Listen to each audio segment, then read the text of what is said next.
welcome to SVG TV's news for Wednesday, December 21st, 2022. I'm Triska Campbell with the details. Over the years, many ex-prison inmates have been rehabilitated. However, attempts to have them fully reintegrated into society remain a challenge. So says senior prison officer at the Belle Correctional Facility.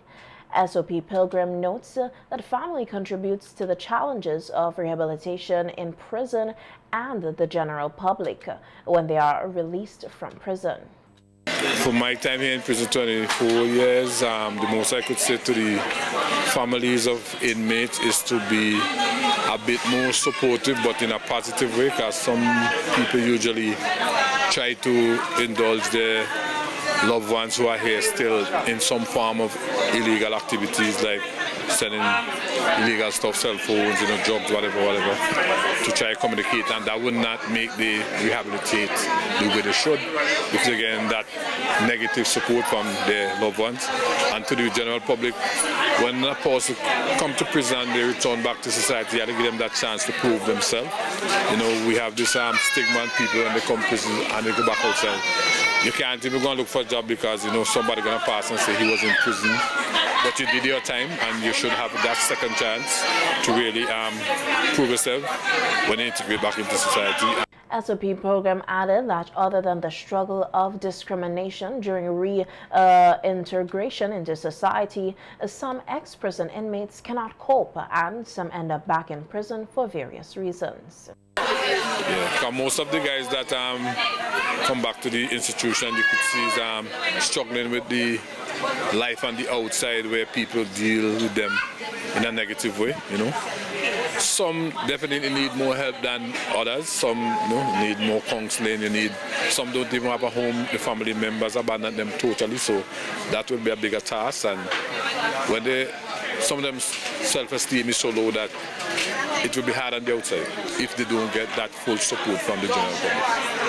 And the thing about it is for everyone's safety to make sure that they are fully rehabilitated, because St. Vincent is a small place, and in every community you will find maybe 2-3 persons or more who was in prison and who usually come back and forth prison.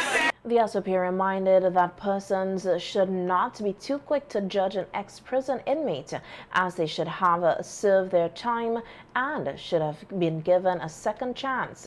He also pointed out that it is taxpayers' money that keep the prisons functional, hence the need for everyone to be supportive of the program to successfully reintegrate ex-prison inmates. Prison is a place, as we usually say as officers, even to the head up, is that it don't make money, it takes money, and it kind of rests a strain on everyone, because it's taxpayers' money have to run this institution.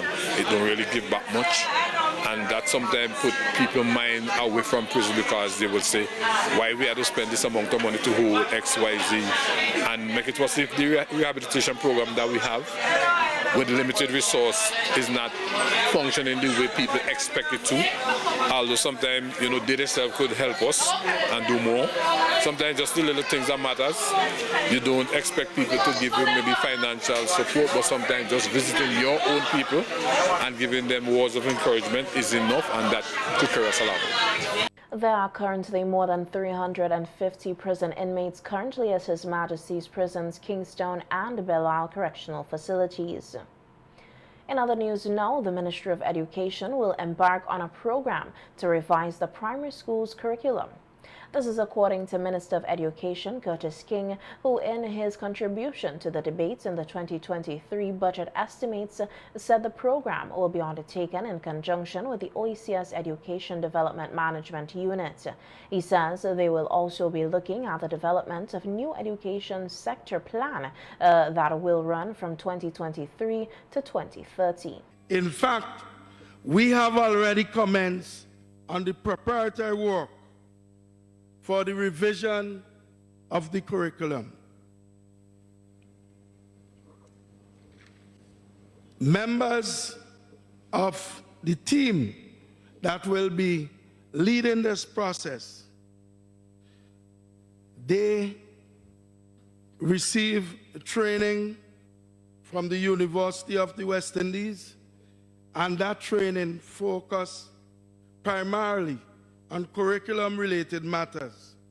And hence, we believe that the team is well prepared and they're ready to take on the task ahead of them. In the meantime, a technical team comprising personnel from the Ministry of Education and National Reconciliation, with the help of a regional consultant, commenced preliminary works on the development of the new education sector plan. These engagements on curriculum reform and the development of the new plan will intensify in the 2023 fiscal year. Minister King said under the Ministry of Education and National Reconciliation, there are 17 major capital projects which will be pursued in 2023, which include infrastructure and TVET projects. And certainly, the TVET program is one of our flagship programs. And throughout the fiscal year of 2023, a significant allocation towards TVET will necessarily be spent in providing and enhancing the delivery of this component of our education system. We are also enhancing the National Public Library. This project was started some time ago, and we are continuing to improve both the public library facility in Kingston as well as libraries in the rural communities. Southern Grenadines again, we have commenced the construction of a temporary building to house the students of the Mary Hutchinson Primary School, and this is in preparation for the construction of a new primary school. We have done a lot of work in 2022, and we're going to continue that work in the new year. Minister King further told Parliament because of prudent management and bold initiatives during the difficult period of the COVID-19 pandemic and the eruption of La Soufrière volcano, the country is at a point where it can see clear signs of recovery, and the 2023 estimates are designed in a way to help consolidate the recovery and create conditions for further expansion. Opposition MP for West Kingston Daniel Cummins has raised concerns about the work progress of some projects, including roads to be undertaken by the Ministry of Transport, Lands and Physical Planning. In his contribution to the debate on the 2023 budget estimates, Cummins put forward the position that some projects are taking too long to be completed. Just before the last, at the top of that page, just before the last election, a mammoth project was rolled out in this country to fix roads all over the country, including in my own constituency, just before the last election. But here is an analysis. And this is not my quotation. This is in the ministry's report. Ongoing KFAED roads construction project. 44%. This project began before the last election. A project that was estimated to last a few months. A few months. 3 roads completed. Brighton Salt Pond Road, Calder Main Road, Connery Estate. 7 roads started.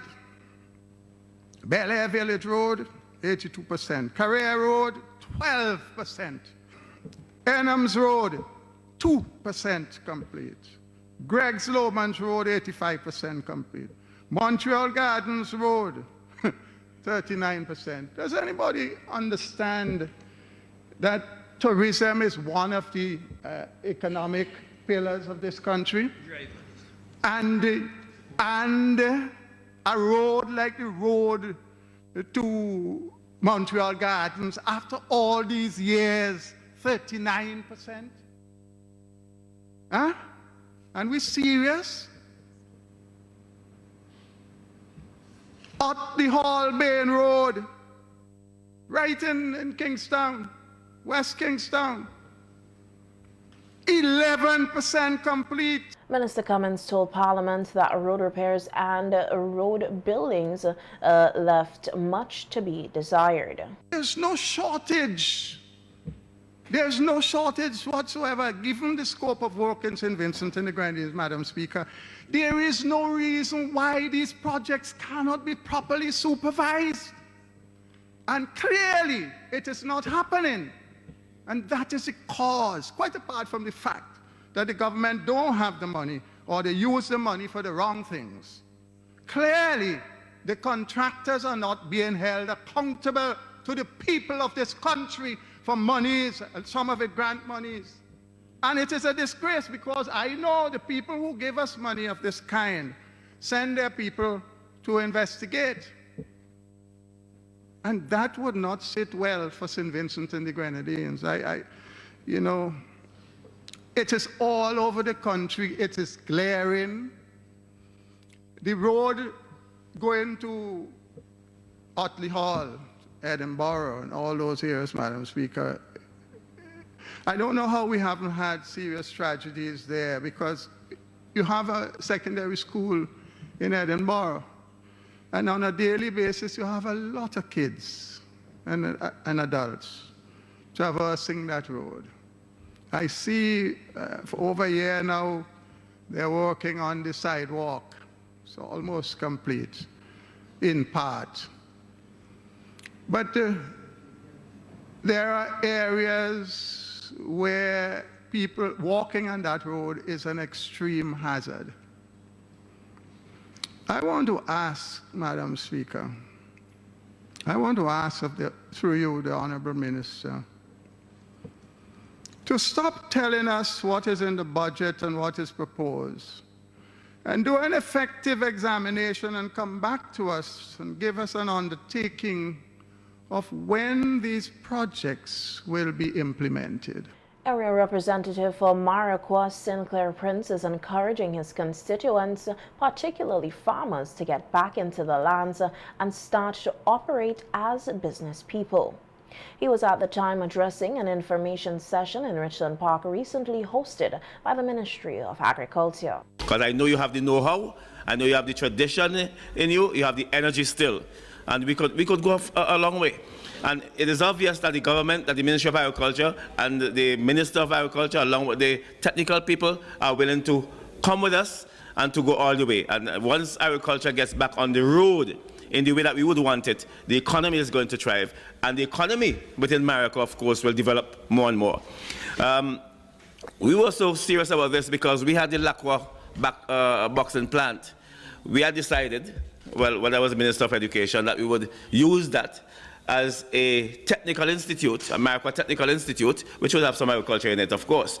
But we said no after a while, that agriculture is too important.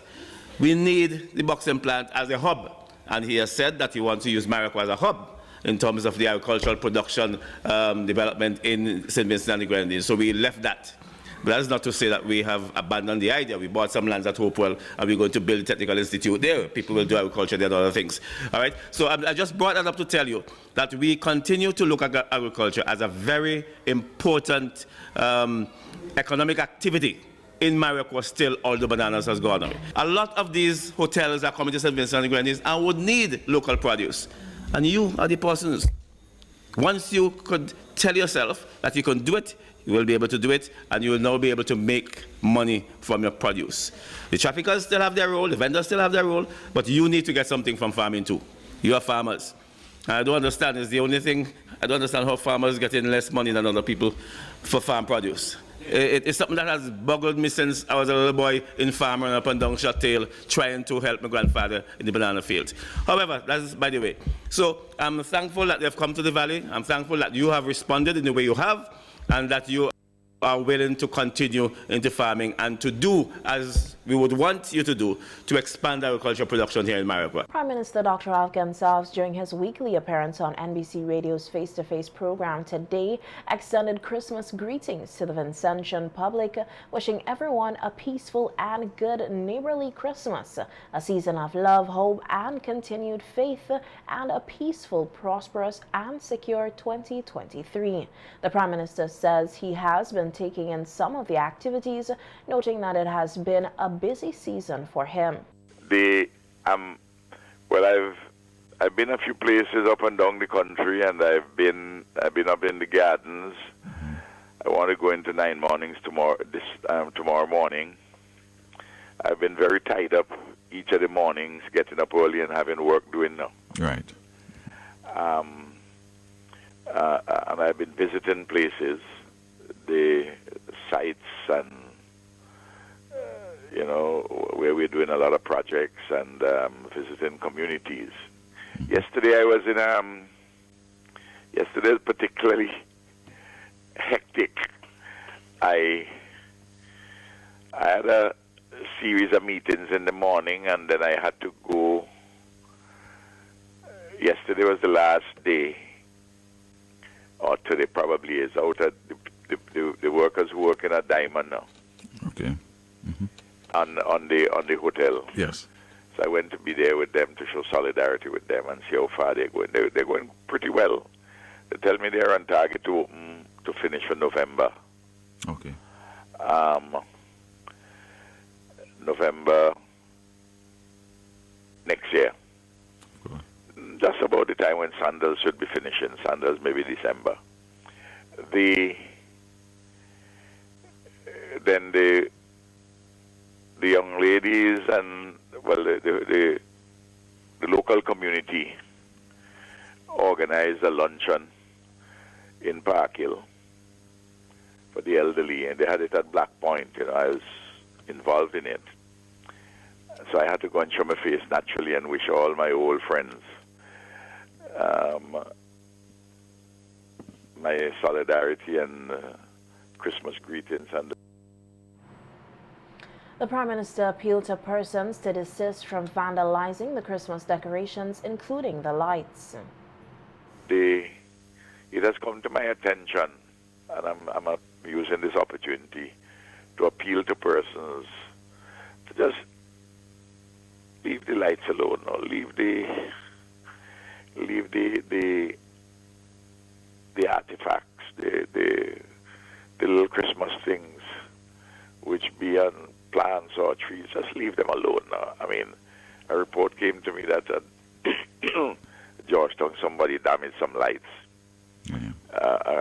across by the old Bishop's College School.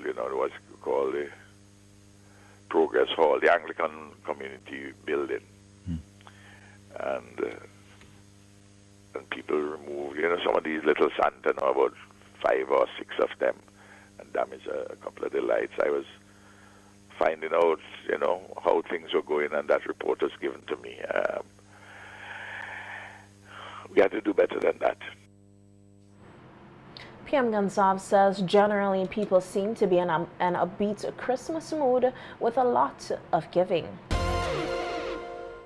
Homeowners here are being encouraged to take the necessary precautions to protect themselves and their property from being vandalized or burglarized. In this regard, several private sector entities are partnering with the Royal St. Vincent and the Grenadines Police Force to secure properties with the installation of security cameras and other services. At the recently held crime prevention exhibition hosted by the RSVG Police Force, SVG TV News spoke with the representatives of the 3 of these entities who explained more about the services they offer. In this day and age, security is very important, right? It's better to prevent the act from happening than saying, well, if would be no, right? As old people say, it would be too late by then. So you could just come out and have our services. You and your family would be safe at any point in time. You can't put a price on security. This morning we offer 2 different types of systems, right? We are showcasing the alarm system and the CCTV, closed circuit television system, right?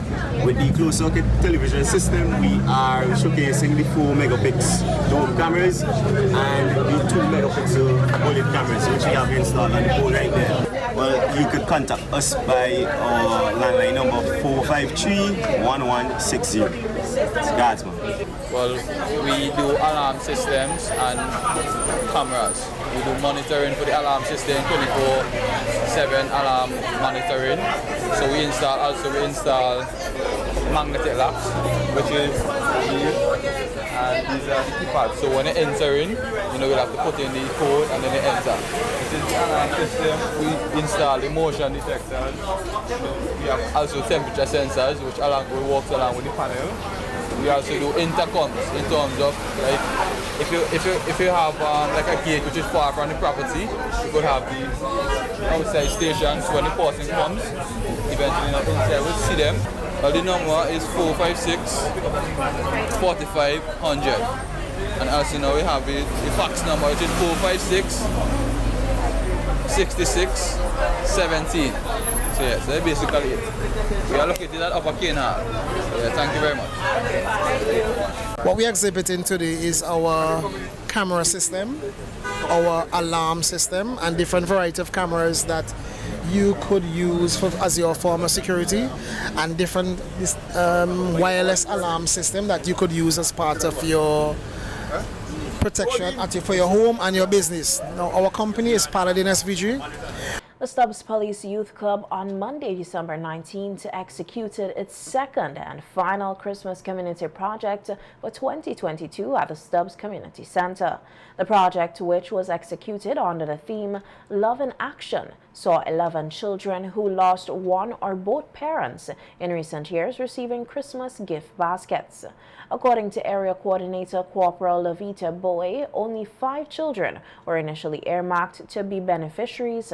However, they discovered that there were more children who fit the criteria, and as such, they made a decision to increase the number of recipients and the value of the baskets. The initiative was sponsored by Flow, Digicel, and Sagicor. The ceremony also heard brief remarks from Assistant Superintendent of Police Junior Simmons, Sagicor Representative Lucia Pilgrim, National Coordinator of Police Youth Club Sergeant of Police Stephen Billy, and Area Representative Frederick Stevenson. Club members, parents, and well-wishers were on hand to support the children. The 9 Nights of Light celebrations continued last evening in the St. Vincent Botanical Gardens with a band showcase. Here's a snippet of some of the performances from Band Night. Everyone's gathering around the fire, chestnuts roasting like a hot July. I should be chilling with my folks, I know, but I will be under the mistletoe. Presents and cards are here, my world is filled with cheer and joy. This Christmas, give yourself a merry little Christmas. Let your heart be